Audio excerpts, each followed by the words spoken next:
आईने के पीछे खौफनाक कहानी। अलीना ने जब लाहौर की यूनिवर्सिटी में दाखिला लिया तो इसे हॉस्टल में कमरा नंबर 107 दिया गया। नया शहर, नई जगह और अजनबी चेहरे, सब कुछ एक खौफ और जोश के इम्तिजाज के साथ शुरू हुआ। कमरा छोटा मगर साफ सुथरा था। बस एक चीज ऐसी थी जो फौरी तौर पर दिल को खटकी, एक बड़ा पुराना आईना जो दीवार में गहरा जड़ा हुआ था। लकड़ी का सियाही माइल फ्रेम और इस पर बने पुरअसरार नक्श ओ निगार कुछ ऐसा तासुर देते थे जैसे वो आईना सदियों पुराना हो। पहली ही रात अलीना को एक अजीब ख्वाब आया। ख्वाब में वो अपने कमरे में अकेली थी, मगर जब उसने आईने में देखा तो वहां इसका अक्स मौजूद नहीं था। जाए एक और लड़की दिखाई दी जिसकी आंखों से खून बह रहा था और वो पीछे खड़े होकर अजीब मुस्कुराहट के साथ इसे घूर रही थी। अचानक वो लड़की आईने से निकलने लगी और अलीना की चीख निकल गई। आंख खिली तो पसीना पसीना थी। अगली सुबह अलीना ने अपनी रूममेट फायजा को ख्वाब सुनाया। फायजा हंस दी, तुमने जरूर कोई हॉरर मूवी देखकर सुई होगी। अलीना भी मुस्करा दी, मगर दिल में एक अनजाने खौफ ने जगह बना ली थी।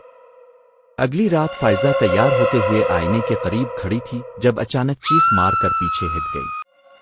इसकी आंखों में दहशत थी और हाथ कांप रहे थे। वो बमुश्किल बोली, मैंने देखा। वो मुझे देख रही थी, बिल्कुल करीब से, जैसे वो अंदर नहीं बाहर थी।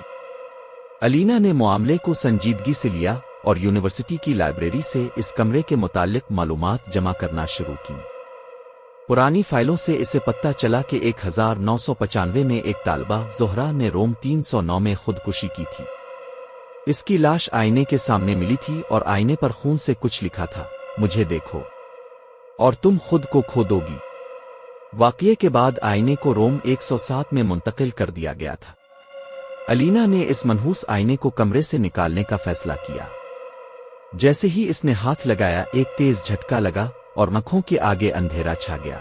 होश आया तो वो अपने बिस्तर पर थी, लेकिन कमरे की दीवारों पर नाखूनों के गहरे निशानात थे और आईने में ज़ोहरा की परछाई साफ दिखाई दे रही थी।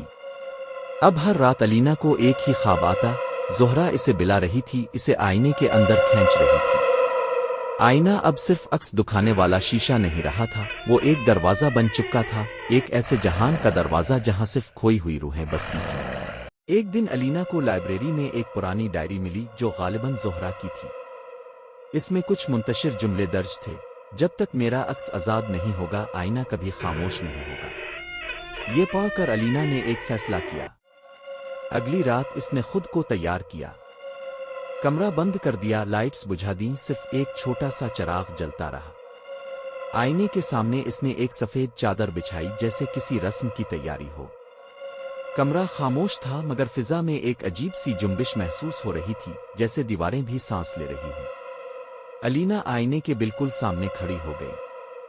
इसकी आवाज थर थर्रा रही थी, मगर उसके अल्फाज मजबूत थे। ज़ोहरा, मैं जानती हूं तुम यहां हो, तुम कैद हो और तुम्हें आजादी चाहिए। मैं तुम्हें जाने देती हूं, तुम आजाद हो, तुम्हें जाने की इजाजत है।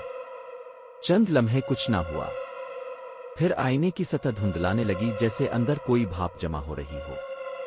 इसके बीचों बीच ज़ोहरा की धुंधली शबी नमूदार हुई। अब वो पहले की तरह खौफनाक ना थी, बल्कि एक थकी हुई खामोश मुस्कुराहट लिए जैसे किसी ने सदियों बाद सुकून पाया हो।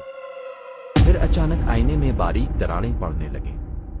आवाज बहुत मध्यम थी, जैसे बर्फ टूटने की। दरारें बढ़ती गईं और एक लम्हे बाद आईना खुद ब खुद जमीन पर उनर कर किरची किरची हो गया। हर टुकड़ा जैसे किसी कैद से आजाद हुआ हो। एक ठंडी हुआ कमरे में दौड़ी चिराग बुझ गया और दीवारों पर मौजूद नाखूनों के निशान आहिस्ता आहिस्ता गायब हो गए, जैसे वो कभी थे ही नहीं। कमरे में सुकून फैल गया, एक ऐसा सुकून जिसे अलीना ने कई दिनों से महसूस नहीं किया था।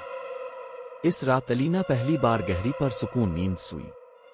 कोई ख्वाब नहीं, कोई साया नहीं, सिर्फ खामोशी और राहत।